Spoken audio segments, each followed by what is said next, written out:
day, everyone. What is up? And welcome back to my channel. Hold up, y'all. Look at that hair.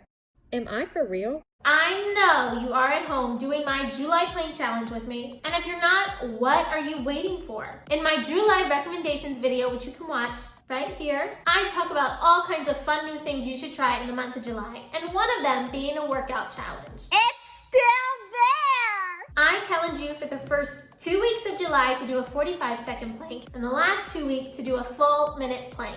And you can watch me do it with you every day on my Instagram at @KayleighLong_ to help keep you motivated. Today, I'm gonna be telling you how getting coronavirus made me money. What does that even mean, Kayleigh? Well, I'm gonna tell you. If you're ready to get started, go ahead and give this video a big thumbs up, hit the subscribe button, and let's get to it, y'all. For those who don't know, I had coronavirus or COVID-19, and you can watch that video right here to see what my symptoms were, how I treated it, and what the overall experience was like for me. I'm doing much better now. So thank you all for your questions and concerns. But little did I know, getting this virus would lead me to being contacted by a major university here in Southern California that was looking for people who tested positive and recovered from coronavirus to participate in a study to help save lives. I want everyone who's watching this video to know that I understand the seriousness of this virus and how it has claimed so many lives, which is awful. But what I'm doing is helping doctors better understand how this affects someone my age and what post-coronavirus looks like. So this video is for informational purposes only, and I'm happy to do all that I can to help save the human race. All right, where to begin? On June 18th, I was on my lunch break at my survival job where I received a phone call from a California number. I try and answer all of my phone calls because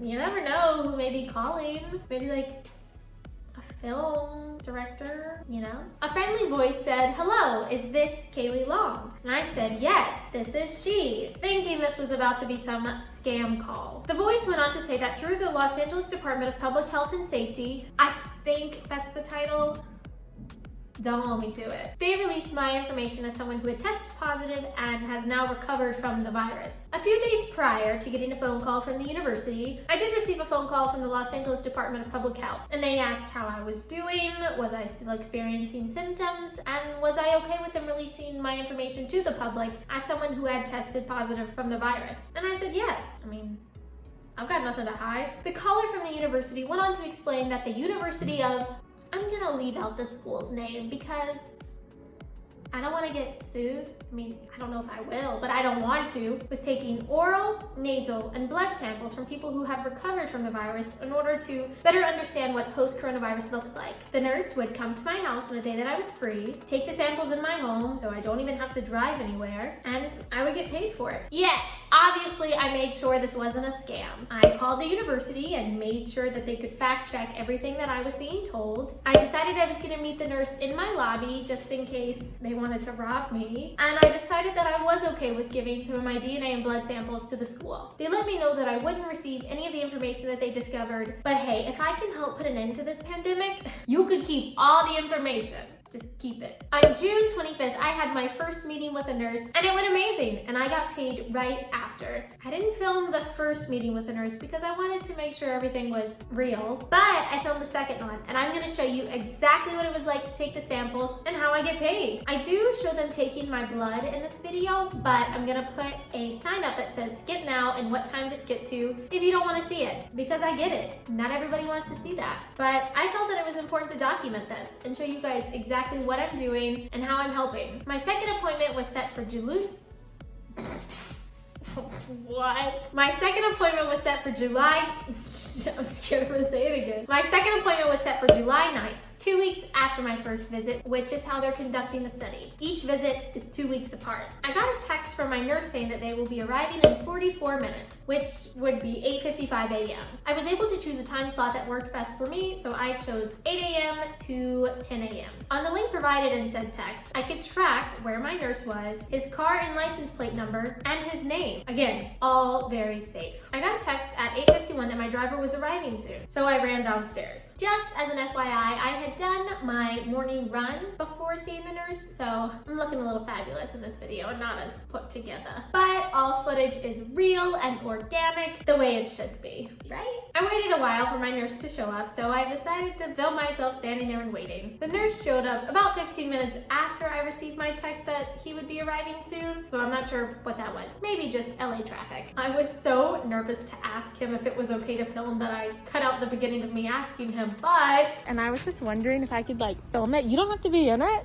but like, yeah. He was more than okay with it. I could not have asked for a better nurse to film with. He was actually a video maker too. Because I'm a videographer and a vlogger, so how did you want to get the footage? And that is just one of the many things I love about LA. Everyone is a creator and it's so inspiring. I just want to take the time to apologize for the sound of this video. In the lobby of my apartment, the front door is pretty much always open, so you can hear all the sounds from the street, the helicopters, which you can probably hear right now in my video, the sirens. In LA, there's no quiet. It's just the way it is. He wanted to start with taking my blood, which I was more than okay with because I have a history of fainting.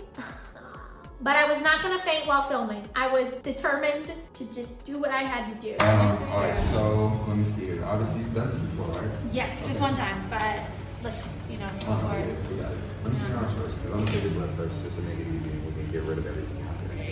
I have on sunscreen if I feel weird. Oh, you have what? You have sunscreen, yeah. Oh, that's good. That one's good. So I looked away the whole time. I couldn't look at it. Okay. I'm not squeamish. Oh, okay, because you know what? The last person who told me that they were going to look at something, they fainted on me. I said I was gonna look away because I'm not squeamish, but that was a lie. Oops. As you can see here, he is just prepping my arm for the needle. This is me showing you guys everything that I can. There's two sides, just let me know. Okay? I just need a little snug, that way your vein will pop out. Yeah. And 1, 2, and 3. You're okay. You're okay. So I thought all was going well and that I was giving blood, but my vein got scared and hid. That's legit what my nurse said. Your vein just got kind of freaked out and was just like, let me hide it a little bit. He even said, Feel it right there, it's crazy. what can I say? Even my veins get stage fright. I then started to talk a little crazy to make time go faster. No, it's okay, I'm just a psychopath and I You're a psychopath? But soon it was over and the worst all behind me. Alright, so now that we're done with that part, Wow, look, it's my blood. What? it's clean though, nice and oxygen rich. Wow, okay. Let me fill out the paperwork for that. You can tell them how that went. How that went. What a perfect segue. Like I said, I had the best nurse to film with. It wasn't too bad. I think just the incision of the needle it's always the worst. I just don't do well with it. But he was an amazing doctor and made it go by super fast. Everything else was the easy stuff. First sample was a nasal swab. When I did my first meeting with the nurse, I was sweating big time. I was told that everything except for the blood taking, I had to do it myself. So I was imagining the nose swab that goes all the way up high, and I didn't know if I was gonna be able to do it. But it was just a nasal swab that goes around your nostrils, and that's no problem. I know it's super ladylike what I'm doing. Sorry. Next was the mouth swab. Very similar to how I tested for COVID. You wipe both sides of your cheeks, the roof of your mouth, your tongue, underneath your tongue, all in your mouth. Next was the sponge swab. It was pretty similar to a typical mouth swab, but you take the sponge and stick it in the corners of your mouth mainly. I'm not sure if that's where saliva collects. That's where I mainly was supposed to put it. And then on top of my tongue. Next was the last stick swab that you wipe up and down on a certain cheek. Could be left or right. Once you put it in your mouth, it's a thicker substance and you wipe it until it becomes soft. It's a little annoying because it feels like chafing inside my mouth, but better than giving blood. Anything's better than giving blood. You know when you're at the dentist and they have your hands in your mouth and they're asking you questions like, how's school? How's your mom? And you're like, ah. Well, that's what that was like. My nurse was super cool. He just wanted to talk and I was like, I'm trying. I actually have no idea. The last sample I have to take is swishing a liquid around in my mouth for 1 minute. Not too bad, a little salty, and it tastes like purple. It also tastes like purple. It tastes like purple. You know when people are like, that tastes like blue? Mm-hmm. It tastes like Oh, purple. oh no, I get that. It's not grape, but weird.